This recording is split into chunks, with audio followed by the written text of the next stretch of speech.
नासिक में दिन ब दिन लैंगिक अत्याचार की घटनाएं इस तरह उजागर हो रही है मानो नासिक सेक्स अड्डा बन गया। नासिक में अशोक खरात प्रकरण में अभी कोई निर्णय आया ही नहीं था कि टीसीएस कॉर्पोरेट जिहाद विवाद सुर्खियों में आया और अब एक बार फिर नासिक जिले के लासलगांव से लैंगिक अत्याचार को बढ़ावा देने वाला एक कथित मामला उजागर हुआ, जहां एक कथित स्वयंभू बाबा को पुलिस ने गिरफ्तार किया। इस भोंदू बाबा पर एक महिला के साथ लैंगिक शोषण करने का गंभीर आरोप लगा। जानकारी के मुताबिक महेश गिरी नाम के इस ढोंगी के खिलाफ जादू टोना विरोधी कानून और दुष्कर्म का मामला दर्ज किया गया। निफाड़ तालुका के धरण गांव में इसका आश्रम प्रतीक गाणगापुर के नाम से प्रसिद्ध बताया जा रहा है। आरोप है कि बाबा लोगों की समस्या को समाधान करने के बहाने उन्हें अपने जाल में फंसाता था। पीड़ित महिला और उसके परिवार को भी इसी तरह बहलाया गया। बाधा होने की बात कहकर उन्हें पाप नाशक नामक जलकुंड में स्नान करने और पेड़ के चारों ओर चक्कर लगाने के लिए मजबूर किया गया। इसके बाद आरोपी ने महिला को अश्लील संदेश भेजने शुरू किए और देवी विधि के नाम पर उसे अकेले में ले जाने की कोशिश की। इतना ही नहीं, नासिक त्र्यंबक रोड स्थित एक लॉज में ले जाकर उसके साथ लैंगिक शोषण करने का भी आरोप है।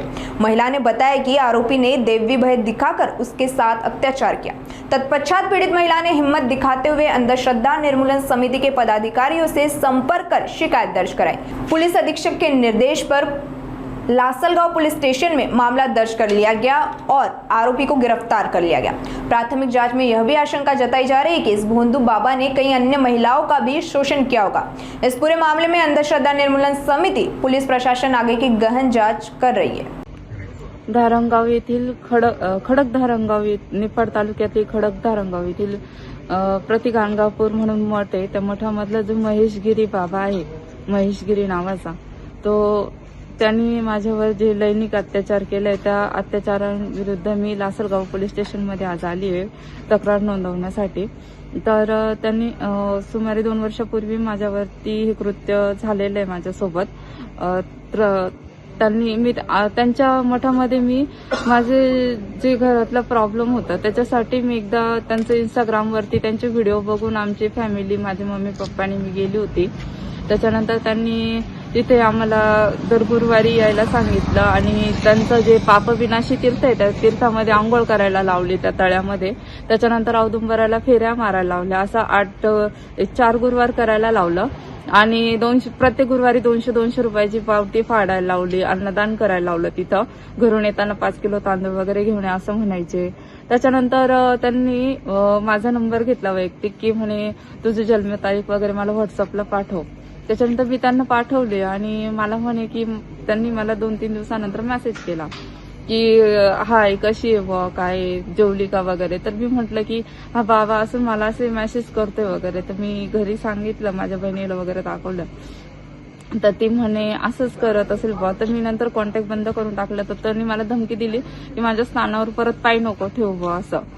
तर म्हटलं आता मम्मी पप्पा परत म्हणतील की मीच त्याला काहीतरी बोलले असेल म्हणून त्याने असं सांगितलं।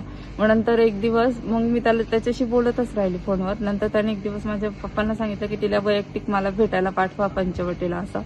तर मी पंचवटीला गेले त्याला भेटायला। तर त्यावेळेस त्यांनी मला त्याच्या गाडीमध्ये बसवलं आणि मला म्हणे की आपण एकांतात ठिकाणी जाऊ बोलायला असं सांगून त्यांनी मला त्र्यंबक येथील लॉजवर नेलं। तर लॉजचं मला नाव आठवत नाही, पण मला तो लॉज माहिती आहे की कोणत्या लॉजवर मला नेलं त्याने। त्या लॉजवर नेल्यानंतर तिथे त्याने माझ्यावर अत्याचार केला।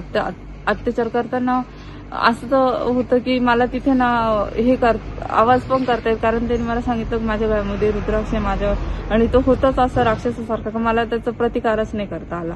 आणि नंतर म्हणजे मला कळत होतं की माझ्यासोबत काय होतंय, पण मला हे बोलताच येत नव्हतं। आणि नंतर त्यांनी मला म्हणे की तू किती पण काही कर, माझ्या विरुद्ध तू काहीच करू शकणार नाही।